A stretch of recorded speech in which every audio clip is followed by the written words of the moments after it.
So, TB review Northern Ireland. Another somber video this morning to highlight the plight of what we're facing in Northern Ireland.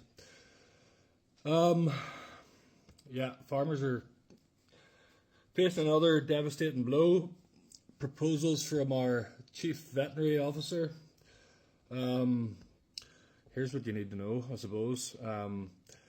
36.5 million paid out to farmers to compensate for cattle loss to TB in Northern Ireland in 23 and 24. That period, whatever that period was. Government's looking to cut that, and they're claiming they're going to cut it because it will encourage farmers to have better biosecurity. Madness. I've never came across any farmer who wants to have TB in their herd. It's an absolute insult from our Chief Veterinary Officer. Pedigree farmers who rely on high value animals are probably going to be hurt the most if this goes through. Compensation caps and table valuations that they're proposing won't reflect the true value of pedigree herds. Imagine losing years of breeding and getting a fraction of what your animals are worth. That's what we're going to be facing. Average bovine TB incidence or herd incidence in Northern Ireland is currently standing at 10.41%. And on the pedigree end, high value compensation is quite often required. If you have a number one genomic animal in the world or something on your farm, it's worth a fortune. If you have show animal, it's worth a fortune.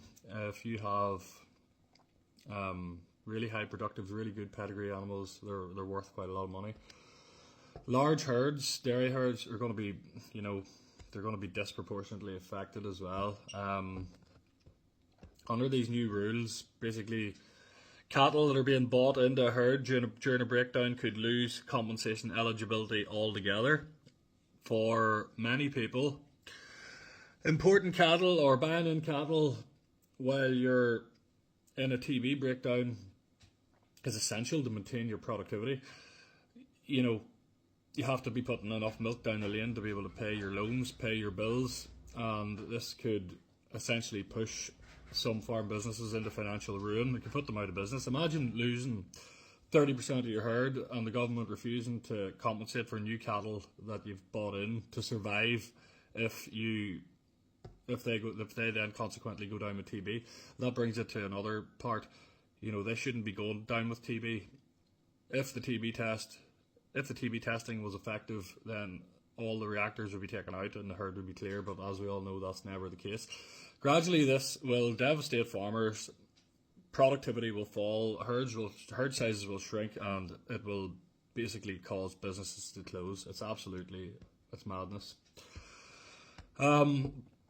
Apart from that, behind every herd that goes down with TB, there's a family in Northern Ireland. There's a family. These compensation cuts, they're adding insult to injury, I suppose, in a nutshell, I suppose. It's not about, well, it is about money, but it's also about livelihoods. I suppose money dictates livelihoods at the end of the day. The emotional toll of this on farmers the emotional toll of TB is already devastating to farmers, and this is just adding insult to injury and making it worse. I don't know. It's very, very frustrating. Northern Ireland's been TB testing since 1959. Herd incidence has peaked at 10.2% in 2003. They dropped down to 6% in 2007, but now they're back 10.41% in 2024. Decades and decades and decades of testing, and yet the problem persists. The government blames farmers for biosecurity. Apparently, that's going to be their get out of jail free clause for cutting compensation, try and force us to have better biosecurity. This isn't a biosecurity issue. This is a government incompetence issue. The issue lies with their incompetence. It's poor decision making and wasted money, and they've basically ran out of money to address the proper problem. With ineffective testing, with wildlife transmission, we have no eradication program.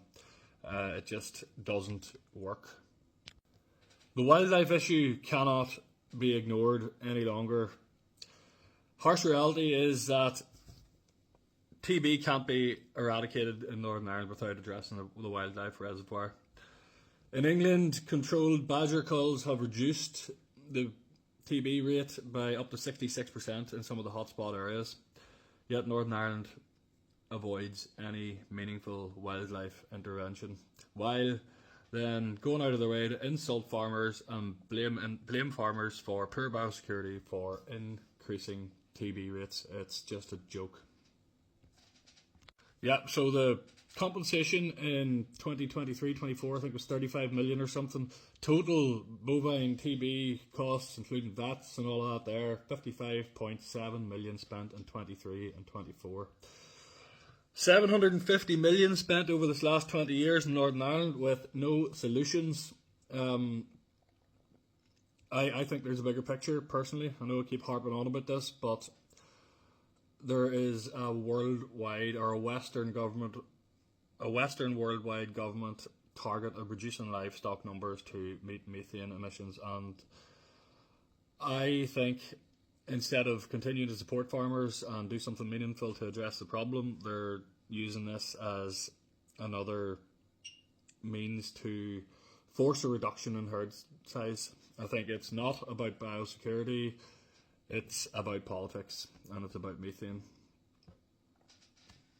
This is another attack by DAERA, by our Chief Veterinary Officer, Brian Doer, by our DAERA Minister, Andrew Moore, who is fully in support of all of this. This is another attack on family farms in Northern Ireland. It needs to be stood up against. Compensation cuts are not going to solve TB. They're not going to make any difference whatsoever.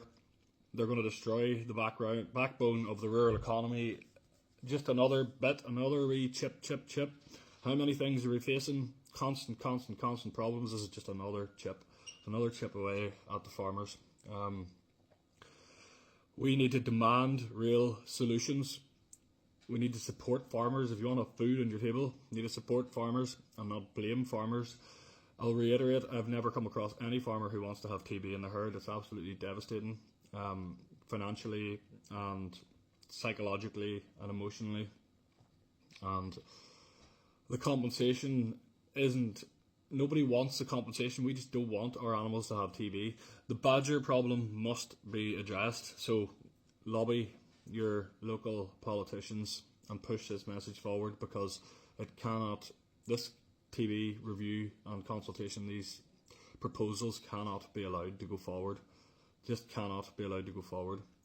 This is just about being reasonable and fair. The government should stand up for their failures and for their inability to address the problem, for their greenwashing, for their looking for votes.